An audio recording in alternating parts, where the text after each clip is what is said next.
después de la muerte. La pregunta es, ¿qué les pasa a aquellos que no están unidos a Cristo después de la muerte? Entonces la pregunta de la semana pasada fue, así como todos se perdieron en Adán, ¿serán todos salvos en Cristo? La respuesta era no. Y entonces la pregunta lógica que sigue es, ¿qué les pasa a los que no están unidos a Cristo? ¿Sí? ¿Qué les pasa a los que no están unidos a Cristo? Y entonces la respuesta completa, larga, dice, después del día del juicio recibirán la terrible pero justa sentencia condenatoria pronunciada contra ellos. Serán echados de la presencia favorable de Dios para ser penosa, pero justamente castigados por siempre. ¿De qué estamos hablando? Del infierno. Y entonces esta semana vamos a tocar la doctrina del infierno. Es Juan 3:18 el versículo de la semana. Juan 3:18 dice, el que cree en el Hijo único de Dios no será condenado, pero quien no cree en Él ya está condenado. Y entonces vamos a abordar la doctrina del infierno. Es una doctrina que suele ser difícil. No es una doctrina que escuchamos muy a menudo, ni siquiera desde el púlpito en la iglesia, mucho menos cuando se trata de hablarle a los niños. Y entonces me gustaría avanzar respondiendo 3 preguntas respecto a esta doctrina. Sí. Número 1, ¿por qué enseñar esta doctrina a los niños? ¿Por qué enseñar esta doctrina a los niños? Número 2, ¿para qué enseñar esta doctrina? Sí. Aquí en ¿para qué? Estamos hablando de cuáles son nuestros objetivos de aprendizaje, por ponerlo con otras palabras. Sí. ¿Para qué enseñarla? ¿Para qué enseñar esta doctrina a los niños? ¿Y la 2 para qué? ¿Para qué? ¿Por qué? La primera y la 2 para qué es necesario. Y la tercera, ¿qué enseñamos respecto a ella? ¿Qué enseñamos respecto a ella? Entonces son 3. ¿Por qué? ¿Para qué? ¿Y qué? ¿Por qué? ¿Para qué? ¿Y qué? Sí. Esas son las 3 preguntas. Entonces empezamos con la primera. ¿Por qué? ¿Por qué deberíamos enseñar esta doctrina a los niños? Y hay al menos 2 razones por las cuales deberíamos enseñar esta doctrina. Al menos 2. En primero, es una doctrina bíblica. Y eso ya es suficiente para que sea enseñada. Si es una doctrina bíblica, la Biblia la expone constantemente. Ningún niño es demasiado joven para morir. Y por lo tanto, ningún niño es demasiado joven para pensar qué va a pasar cuando muera. Y entonces tú y yo deberíamos de enseñar esta doctrina. Está ahí, enséñala. Número 2, y más importante, Jesús es el modelo de lo que significa amar a Dios y amar a nuestros prójimos. Y Jesús es la persona que más enseña acerca del infierno. Jesús es el modelo de lo que significa amar a Dios y al prójimo, y Él es la persona que más enseña acerca del infierno. Entonces tú y yo debemos explicar que la perfecta justicia de Dios requiere que el pecado cometido contra la suprema majestad de Dios sea castigado con castigo eterno de cuerpo y alma. Tenemos que enseñarlo. Entonces, ¿por qué? 2 razones. 1, la Biblia lo enseña, eso ya es suficiente. 2, Jesús, siendo el modelo de amor, es el que más habla. Eso ya nos da un patrón a seguir. ¿Sí? Entonces, ¿por qué? Número 2, ¿para qué? ¿Para qué enseñarla? ¿Y en para qué decimos cuáles son nuestros objetivos de enseñanza? ¿Sí? ¿Qué es lo que nosotros queremos que el niño aprenda al escuchar de la doctrina del infierno?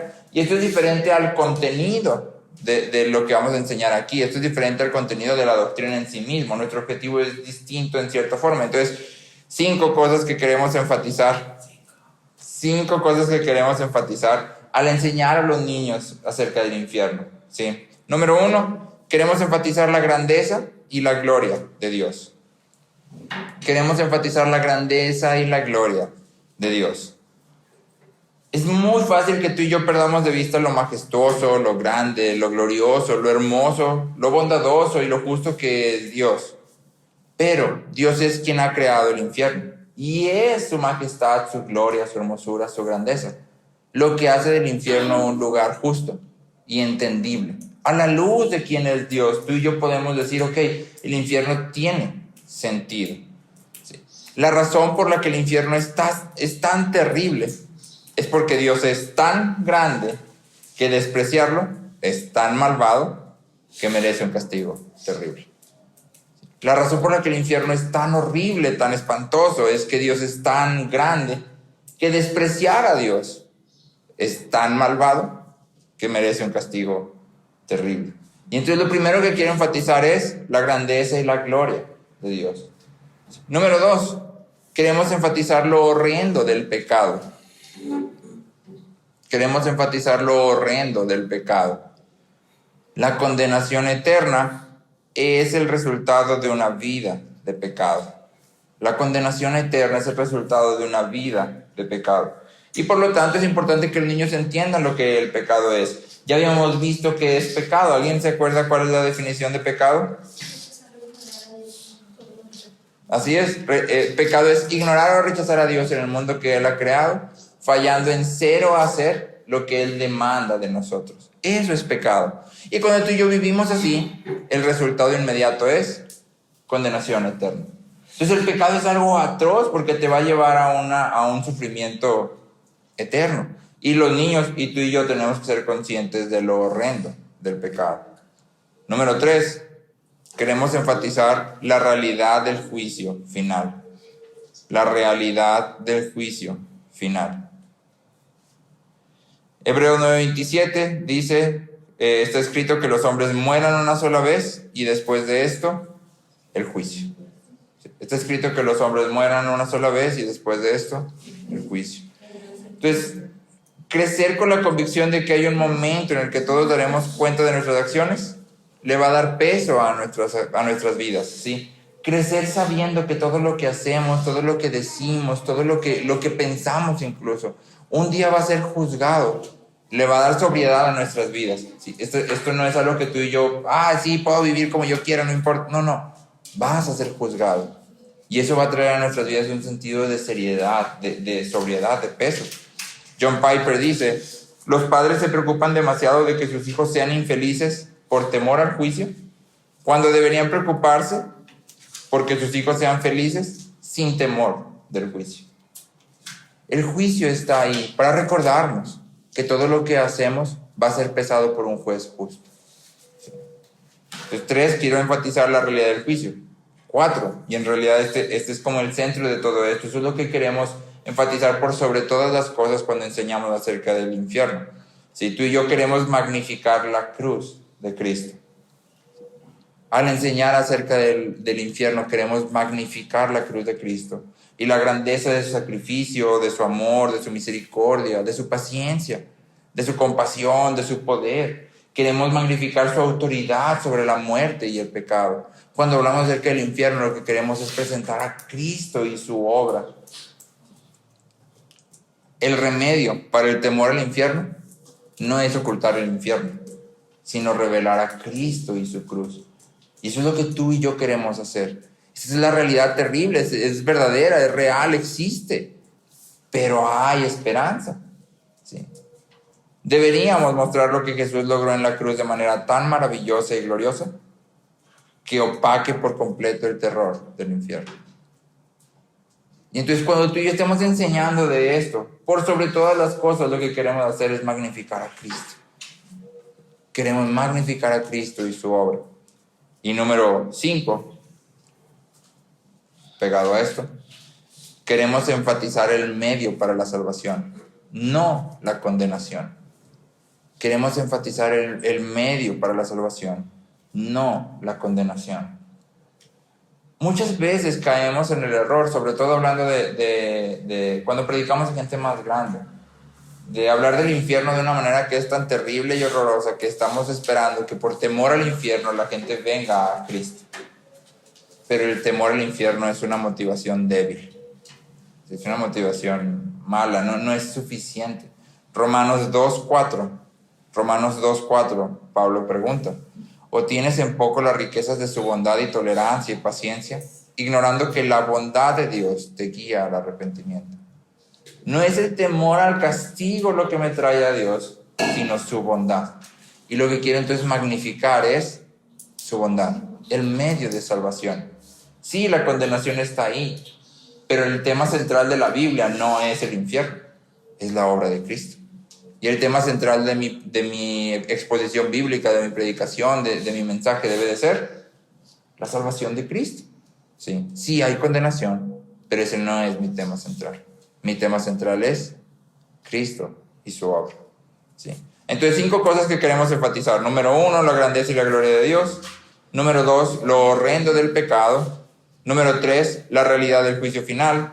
Número 4, la cruz de Cristo y su sacrificio, su obra. Y número 5, el medio para salvación.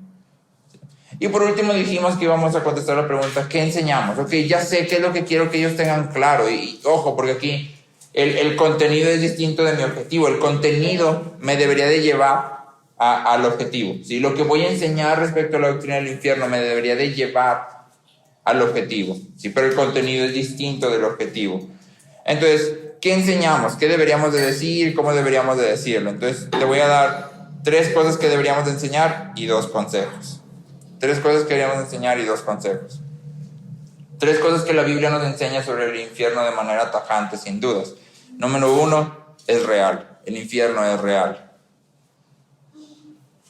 Y por el real no solo nos referimos a que existe, sino que es un lugar físico. ¿Sí? El infierno es un lugar físico. El dolor o el sufrimiento del infierno va a ser un sufrimiento físico. Vas a tener un cuerpo, vas a estar consciente. ¿Sí? Es un dolor físico. Si te acuerdas de la parábola de Lázaro y el rico está en un lugar de tormento, no es aún el infierno. Pero sin embargo el rico tiene un cuerpo. Porque recuerdas que una de las cosas que clama es, tengo sed. Si fuera simplemente un espíritu etéreo, ¿tendría sed? No, la sed se siente en el cuerpo. ¿Sí? Entonces lo que Cristo deja claro a través de su enseñanza acerca del infierno es que es un lugar físico. ¿Sí? Número 2, el infierno es horrible. La Biblia describe el infierno usando palabras como destrucción, perdición, oscuridad, podredumbre, llanto y crujir de dientes, lago de fuego, la segunda muerte. ¿Sí? Y esas palabras lo que tienen por objetivo es decirte, no hay otra forma más terrible en que yo pudiera describirte el infierno. Hasta aquí llega nuestro lenguaje para describir el infierno. ¿Sí? Entonces utilizo las máximas. Esto es lo más que puedo, porque es tan terrible que no tengo palabras para describirlo tal como es. El infierno es la manifestación de toda la ira santa y justa de Dios. El infierno es la manifestación de toda la ira santa y justa de Dios. No la ausencia de Dios. Y eso es importante que lo entendamos. ¿Cómo se sentirá recibir toda la ira santa y justa de Dios sin su bondad, sin su misericordia? Exactamente. Eso es el infierno. Y número 3, el infierno es eterno. No hay salida del infierno. No hay escape. El infierno es eterno. Y tu cuerpo va a estar hecho de tal forma que nunca muere. El infierno es eterno. Esas 3 cosas son las que tú y yo podemos decir sobre la doctrina del infierno. Y ahora 2 consejos, y creo que estos son muy importantes. 2 consejos. Número 1, nunca debemos hablar del infierno de manera casual. Nunca debemos hablar del infierno de manera casual. Como si, sí, existe el infierno. Ajá, sí. ¿Por qué? Porque si tú y yo realmente creemos, como dice el autor de Hebreos, que es una cosa horrible, terrible, espantosa, caer en manos del Dios vivo, nunca vamos a hablar del infierno como, sí, sino que siempre lo vamos a tratar con seriedad total. Es un lugar terrible, es algo horrible estar en condenación eterna, y mi tono de voz tiene que reflejar eso. Hay una historia de un pastor, Cheyenne se llama, y él está platicando a un amigo que acaba de enseñar el domingo en su iglesia acerca del infierno, y su amigo le contesta, qué bien, espero que lo hayas hecho con lágrimas en tus ojos. ¿Por qué? Lo que le está diciendo es una doctrina que debemos de predicar sintiendo la gravedad de lo que la doctrina nos está enseñando. ¿Sí? Y entonces cuando tú y yo hablemos con los niños acerca de esto, que nuestro tono refleje que realmente creemos que es algo terrible, que es algo espantoso, porque lo es. ¿Sí? Y número 2, evitemos ser demasiado gráficos. En general, ¿sí? Sobre todo con los niños, porque son niños, pero en general. ¿Sí? Evitemos ser demasiado gráficos, evitemos tratar de describir cada parte de las imágenes bíblicas, el llanto y el crujir de dientes. ¿Qué significa? Significa que no sabemos. Es una palabra que en realidad no sabemos específicamente qué significa, solo nos da la imagen de que va a haber mucho dolor, por eso crujen tus dientes. Pero ¿qué significa específicamente? No lo sé. ¿Cómo se va a ver específicamente? No lo sé. La Biblia no me lo dice, ¿sí? Tengamos cuidado. No sé si a ustedes les tocó, a mí sí. Algunos audios, porque en ese entonces eran audios, de gente que iba al infierno, según, y entonces describían el infierno tal, así, pies y cabeza, y todo lo que veían, y todo lo que hacían, y sí, era así como que una descripción total, a lo que la Biblia nunca ofrece. Ahora, no sé si pasó o no pasó, ese no es mi punto aquí. Mi punto es, yo estaría errando en tomar esas pláticas, esos testimonios, como la verdad absoluta para transmitirle a mis niños. No sé, y no sé porque la Biblia no lo dice. Si la persona lo vio o no lo vio, no lo sé, pero la Biblia no me lo dice. Y entonces, si yo quiero ser fiel a la palabra, me voy a tener a lo que la palabra sí dice. ¿Sí? Y entonces debemos de evitar ser demasiado gráficos, debemos de tirar o de desechar todas las imágenes que no son bíblicas. Una imagen que no es bíblica y es muy común es el diablo rojo con cuernos, no, la Biblia no lo presenta así. Tú no deberías de presentarlo. ¿De cómo se ve el diablo? No tengo idea, no sé, la Biblia no dice. Pero no es importante cómo se ve, lo importante es lo que hace.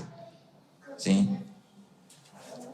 Entonces, enfócate en la esencia del infierno. Vergüenza, pecado, maldición, olvido. Entrega la muerte sin consuelo. Esa es la esencia del infierno, ¿sí? Para los niños más chiquitos puedes usar las imágenes que nos son dadas en la palabra. Por ejemplo, puedes usar la parábola de las novias. ¿Te acuerdas de la parábola de las novias que están con sus lámparas y luego se les acaba el aceite y se tienen que ir? Y finalmente lo que pasa con esas novias, con las que no están preparadas, es que son dejadas fuera. ¿Sí? Lo mismo en la del gran banquete. ¿Recuerdas? Hay quien es invitado al banquete y hay quien es dejado fuera. Entonces la idea ahí es, si en la presencia de Dios hay total plenitud, felicidad, alegría, gozo, y tú eres dejado fuera de todo eso, ¿qué hay cuando quitas toda la felicidad, todo el gozo, toda la alegría, toda la plenitud? ¿Qué hay cuando quitas todo eso?